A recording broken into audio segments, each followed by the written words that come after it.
ওকে, আমরা এই বললাম, কথাটা আমরা কেন বলতে পারবো? আমরা বললাম শান্তির জন্য আপনি জীবন আজকের হয়। প্রশ্নে আসেন। আমি আশা করি যে এই বিষয়ে আপনি কথা বলবেন। আমাদের দেশে আজকে যে প্রশ্নটা আপনি করেছেন গুম খুনের ব্যাপারে, আমি খুব পরিষ্কারভাবে বলতে চাই, আপনি নিশ্চয়ই অবগত আছেন, জাতির পিতার কন্যা মাননীয় প্রধানমন্ত্রী বাংলাদেশে এসে একটা প্রেস কনফারেন্স করেছেন।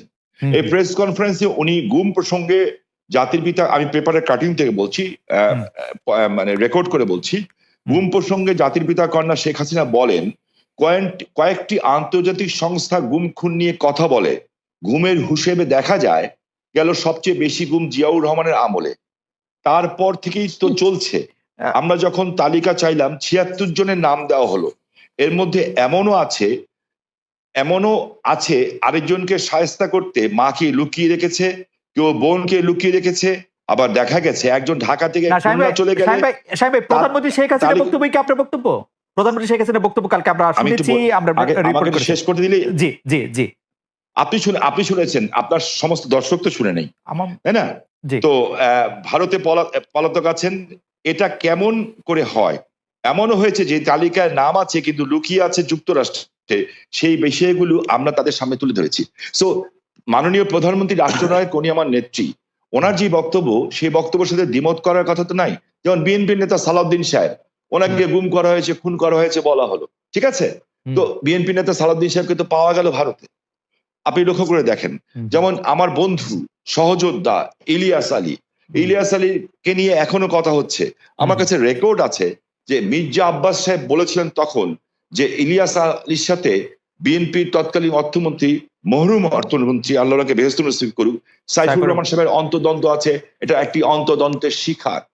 এই যে কথাগুলি আছে, সো কোনো জিনিস ফাইনালি না হওয়া পর্যন্ত, বিচার বিভাগ দ্বারা মূল্যায়িত না হওয়া পর্যন্ত আমি আপনি তো বলতে পারি না who is guilty and who is wrong. Shahin ভাই, আমি আপনাকে একটু, আপনি কি বলেন খুনের কথা, জি বলেন। জি, আপনি নজরুল ইসলাম সহ নারায়ণগঞ্জের খুনের ব্যাপারে র্যাবের ক্ষেত্রে আপনি স্পষ্ট বলেছিলেন যে র্যাব এরকম অনেক কাজ করছে, নারায়ণগঞ্জে করছে। জি, সেটি আপনি একটু যদি বলেন যে আপনি এখনো এরকম মনে করেন। আমি বলতে চাচ্ছি, দেখেন, যখন নারায়ণগঞ্জে 7 মার্ডার হলো, আমি কিন্তু উইদিন 45 মিনিটসের মধ্যে, 45 মিনিটের মধ্যে দেশের সর্বোচ্চ জায়গায় আমি এই খবরটা পৌঁছেই দেই, কারণ আমার কাছে খবর এসেছিল যে এই ঘটনা র্যাব দ্বারা সংগঠিত হয়েছে, র্যাবের কিছু মানুষ দ্বারা সংগঠিত হয়েছে, এই মেজর আরিফ সহ এরকম যারা আছে। হ্যাঁ, এবং আমি বিষয়টাকে আগের থেকে আজ করছিলাম যে এরকম কিছুটা ঘটনা ঘটতে পারে, বিকজ তারা ডিস্ট্র্যাক্ট হয়ে গেছিল, যেহেতু আমি এলাকার মানুষ, আমাকে সবকিছু খবর রাখতে হয়, এবং আমি স্বরাষ্ট্রমন্ত্রী মহোদয়কেও জানিয়েছিলাম বিষয়টা যে something is going on, but এত বড় দুর্ঘটনা হবে এটা আমি বুঝতে পারিনি। কিন্তু দেখেন, যখন এই ঘটনা ঘটলো, আমি কিন্তু আমার ভয়েস রেজ করেছি, এবং এই জন্য আমার জীবনের শঙ্কা ছিল, কিন্তু আমি সমর্থন পেয়েছি কার? আমি সমর্থন পেয়েছি জাতির পিতার কন্যা মাননীয় প্রধানমন্ত্রী শেখ হাসিনার।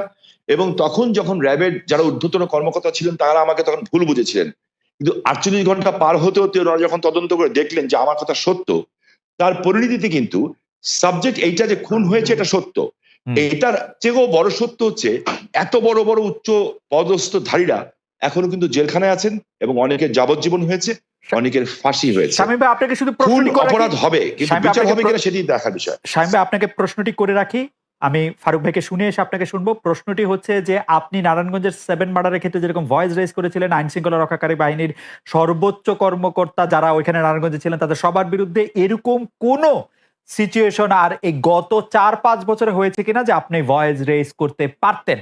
জনাব শামীম ওসমান, আপনার নিশ্চয়ই মনে আসে একরামুল বলে চট্টগ্রামের একজন কাউন্সিলর, তার মেয়ে যখন বলছিল বাবা তুমি কান্না করছো যে, এবং তারপরে যখন তাকে গুলি করে হত্যা শব্দ আমরা শুনলাম, সেই সময়ের মধ্যে কিন্তু আমরা অনেকেই বলছিলাম যে এইখানেই এটি শেষ হওয়া উচিত, কিন্তু এটি আসলে শেষ হয় নাই। জনাব শামীম ওসমান। জি, আমি আপনার সাথে 100% একমত।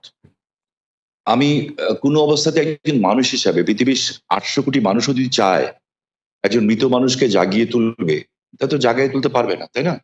তো একজন মানুষকে আমি গুম করে দিব, খুন করে দিব, এই বিষয়টাকে আমি একজন মানুষ হিসাবে, আমি যদি মৃত্যু হয়ে যায় আমার, আমি কোনোদিন এটাকে সাপোর্ট করব না। এবং অতীতে কে কি করেছে সেই জন্য আমাকে একই পথে চলতে হবে, আমি সেটাকেও মনে করি না। আমি আমি আমি আমাদের সজীব ওদের জয় একটা ফেসবুকে এই যে আমেরিকা গত 2 দিন আগে একটা স্ট্যাটাস দিয়েছেন, 3-4 দিন আগে। বিএনপি জামাতের সরকারের 100 দিনের সন্ত্রাসী কার্যকলাপে নিহতের সংখ্যা ছিল 100 দিন, মাত্র 100। এবং যা দিয়েছেন উনি সব কয়টা হলো মিডিয়ার থেকে নেওয়া। আমার হাতে কাগজগুলি আছে এবং এগুলি সব মিডিয়ার থেকে দেওয়া। এবং উনি ওইখানে বলেছেন 100 দিনে নিহতের সংখ্যা ছিল 1200, ধর্ষণের ঘটনা গড়ে প্রতিদিন 4টি, খুনের সংখ্যা গড়ে প্রতিদিন 6 জন। থানার ওসিও নিজের জান বাঁচাতে জিডি করেছিলেন। হ্যাঁ, এখন আমি এই কথা দিয়ে এটা প্রমাণ করতে চাই না যে ওনারা করেছেন দেখে আমাকে করতে হবে, এটা আমি বলতে চাই না। অফকোর্স ইলিয়াস আহমেদ চৌধুরীকে আমি চাই রাষ্ট্রের দায়িত্ব, না, কিন্তু সাহেব বিএনপির কথা এখানে না থাক, আপনি আমাকে বলেন তো যে গত 20 বছরের মধ্যে এরকম কখনো হয়েছে যে আন্তর্জাতিকভাবে বাংলাদেশকে যারা বাহিনী আছে তাদেরকে এই গুম খুন তারপরে হচ্ছে বিচার বহির্ভূত হত্যাকাণ্ড তাদের জন্য আসলে স্যাংশন দেওয়া হয়েছে, প্রশ্ন তুলেছে, এরকম 20 বছরের মধ্যে এরকম ঘটনা কখনো ঘটেছে নাকি আন্তর্জাতিক সম্প্রদায়? এইটার উত্তর কিন্তু আমাদের সাবেক আইজিপি সাহেব, আপনি যে প্রশ্ন করেছেন ডক্টর বেনজির আহমেদ, উনি কিন্তু খুব আমেরিকাতে বসেই এই প্রশ্ন উত্তর দিয়েছেন এবং উনি 3টা লবিস্ট ফার্মের নামও বলেছেন এবং এই লবিস্ট ফার্মের মাধ্যমে কিভাবে এই তথ্য বিকৃত করা হয়েছে সেই কথাটাও কিন্তু উনি বলেছেন। এখন দেখেন, এইখানে কথা বললে তো অনেক কিছু বলা যায়, আন্তর্জাতিক মাধ্যম যা বলবে তা বেদবাক্য, আর আমি যা বলবো তা অসত্য। কিন্তু সাহেব আমি যা বলবো তা অসত্য বা বেদবাক্য না হলো মানে আমাদের কি খালি সরকারের কথাই বিশ্বাস করতে হবে? আমরা বিএনপির কথাও বিশ্বাস করতে পারবো না, কোনো মানবাধিকার সংস্থার কথা বিশ্বাস করবো না, বিদেশের কথা বিশ্বাস করবো না, আমাদের খালি সরকারের কথাই বিশ্বাস করতে হবে?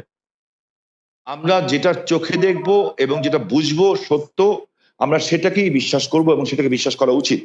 আমি আপনাকে একটা জিনিস স্পেসিফিক্যালি বলতে চাই খুব পরিষ্কার ভাবে, আমি একজন হিউম্যান বিং হিসাবে আমি কোনো ধরনের হত্যাকাণ্ডকে আমি সমর্থন করি না এবং করা উচিত, তাহলে আমি মানুষ হিসেবেই গণ্য হব না। এখানে একটা লিস্ট আছে আমার কাছে, বিশাল লিস্ট। আমাদের I B Rahman, SM Kibria, Asadullah master, Momtaz ভাই, গোপাল কৃষ্ণ মুহুরী, অধ্যাপক হুমায়ুন আজাদ, অধ্যাপক ইউনুস, এরকম দেশ বরেণ্য ব্যক্তিদের নামের লিস্ট আছে আমার কাছে এখানে প্রচুর, যেগুলি এবং ইভেনচুয়ালি ফারুক ভাইদের সময় ব্রিটিশ হাই কমিশনার যখন শাহজালাল বাবার মাজারে গেছিলেন, ওনার উপরে বম ব্লাস্ট হয়েছিল, ওখানে কিন্তু মানুষ মারা গেছিল। কিন্তু সাহেব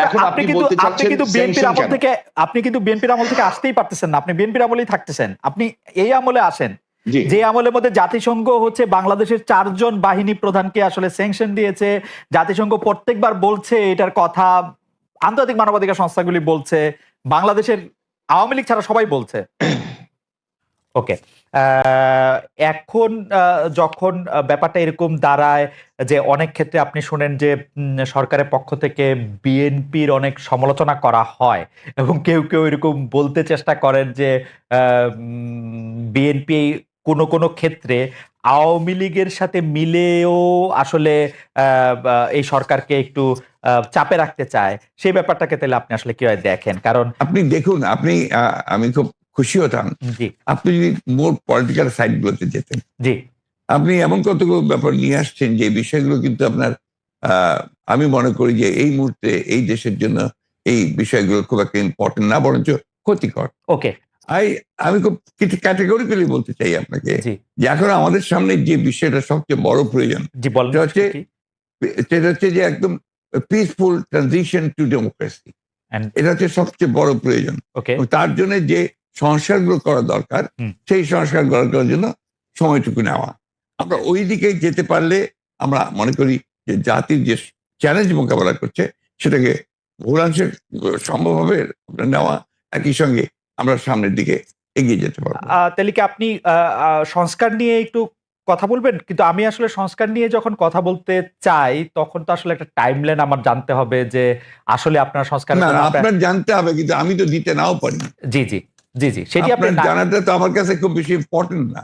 ওকে, তাইলে আপনার কাছে ইম্পর্টেন্ট এখন হচ্ছে যে মানে কোনটা, যে এই সরকার? আমার কাছে আমি খুব পরিষ্কার করে বলেছি, আমি মনে হয় যে আমি কোনো অস্পষ্ট নেই।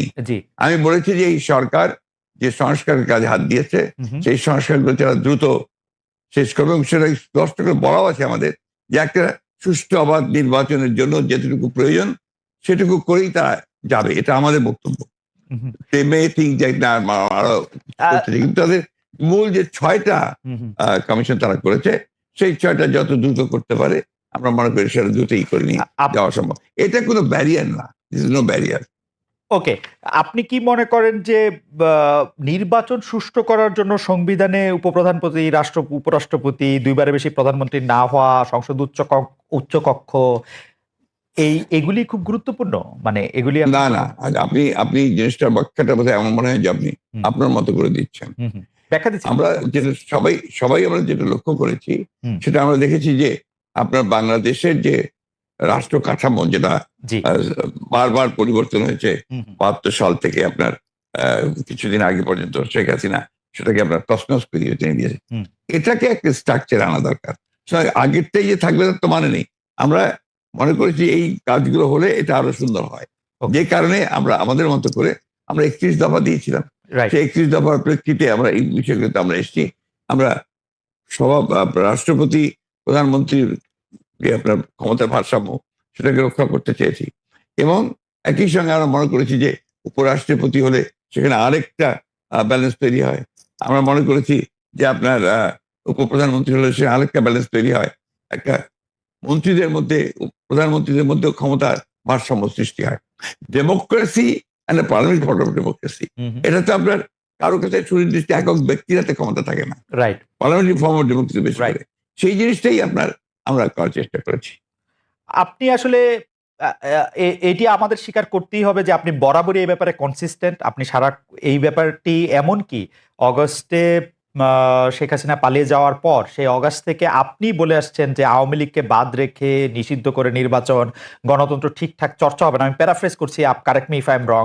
প্রধান উপদেষ্টা ডক্টর মোহাম্মদ ইউনূসও সম্প্রতি সরাসরি বলেছেন বিএনপি যেহেতু চায় না সেহেতু আওয়ামী লীগকে নিয়েই নির্বাচন হবে। আওয়ামী লীগ নিয়ে আপনাদের এই অবস্থানের কারণ কি? প্রতিপক্ষের নিষ্ক্রিয়তার মধ্যে আমার মনে হয় এই জায়গায় বলতে আমি বাধ্য হচ্ছি যে প্রফেসর ইউনূস সাহেব সঠিক, আমরা যেটা বলেছি সেটা সঠিকভাবে তিনি প্রেজেন্ট করেন নাই। কারণ আমরা চাই, এ কথা আমরা কোথাও বলিনি। আমরা বারবার একটা কথাই বলে এসেছি যে আওয়ামী লীগ একটা রাজনৈতিক দল, সে রাজনীতিতে থাকবে কিনা, নির্বাচন করবে কিনা, it will be decided by the people, not by any particular political party. আমি একটা রাজনৈতিক দল, আওয়ামী লীগ একটা রাজনৈতিক দল। আমি মনে করি এটা আমাদের জন্য শোভনীয় নয়, শালীন নয় যে আরেকটা দল থাকবে কি থাকবে সেই সম্পর্কে কমেন্ট করা। ওকে, পরিষ্কার। নির্বাচনেই সিদ্ধান্ত হবে যে আওয়ামী লীগ থাকবে কি থাকবে না। তাহলে হচ্ছে যে আপনাদের সাথে এইটা নিয়ে ডক্টর ইউনূসের আসলে সেই অর্থে কথা হয় না। আপনি বললেন যে সেটা আসলে হয়তো ওনার কাছে ভুল উপস্থাপন করা হয়েছে বা উনি ভুল বুঝেছেন।